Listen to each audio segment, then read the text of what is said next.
I've said it all along for the past several weeks, even before Ahsoka came out. I said, obviously, Lucasfilm is relying very heavily on the success of this show. Not only does the Dave Filoni movie going to wrap up so many of the events that are happening right now and in the entire Mandoverse, but obviously they just need a win. When you look at the ratings, when you look at the reception for so many of these Disney Plus series for Star Wars over the last several years, it's been abysmal. The Obi-Wan Kenobi series, I think, was a tipping point for a lot of people. Yeah, there was a high coming off Mando Season 2. Like I said at that time, I felt people were overhyping it and really overlooking some of the really poor dialogue and world building and plot points because Luke Skywalker returned. And then what happened? Immediately, they undid all the good that happened in that. Obi-Wan Kenobi was a catastrophe. Boba Fett was a catastrophe. And Mando Season 3, viewers were fleeing, even though Disney was trying to get them to come back. Well, now we have Ahsoka, and it is clear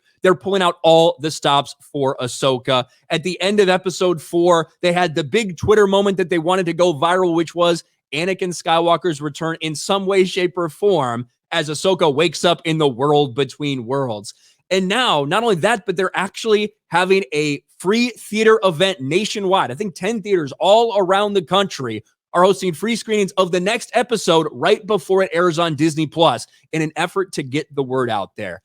And the reason they're doing this is because they need to, frankly. We've talked about this from the first time these numbers came out. 1.2 million households for Samba TV had watched the Ahsoka series in the first 6 days.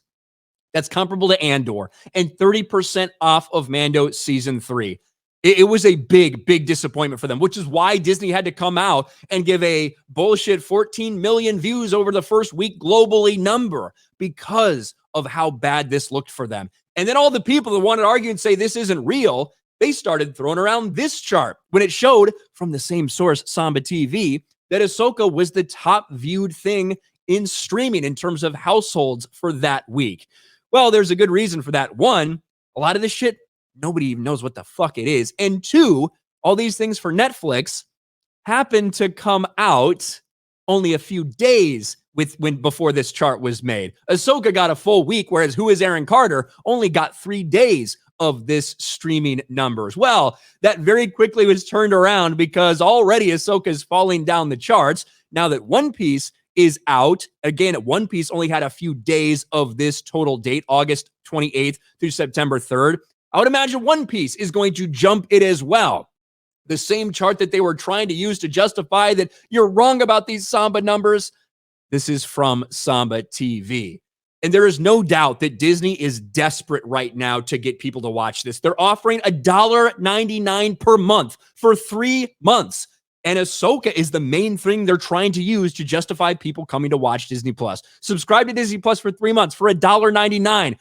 You can watch Ahsoka. You can watch The Little Mermaid. It's over here as well. Disney deals, stream service $199 monthly for 3 months. Watch Ahsoka, Little Mermaid, and more.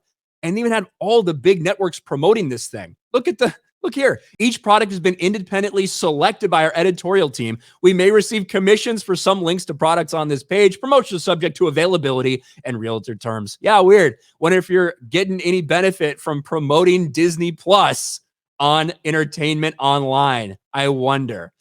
And obviously, I do think there's a lot of people that really enjoy what's happening right now with the Ahsoka series. I also think there's a lot of people who are overlooking massive plot holes, incredibly stupid and dumb writing and dialogue because of some member berries. That's what Dave Filoni does. That's what he has done all throughout the Mandalorian stuff too, if you've paid attention.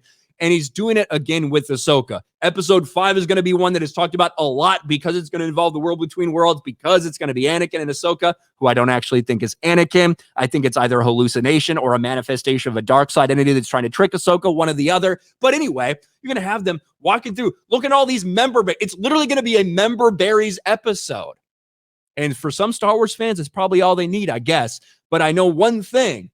They need the viewership to increase a lot to make this thing not a flop, because right now, if it continues, the viewer numbers haven't improved at all, this is going to end up being another Disney Star Wars disaster.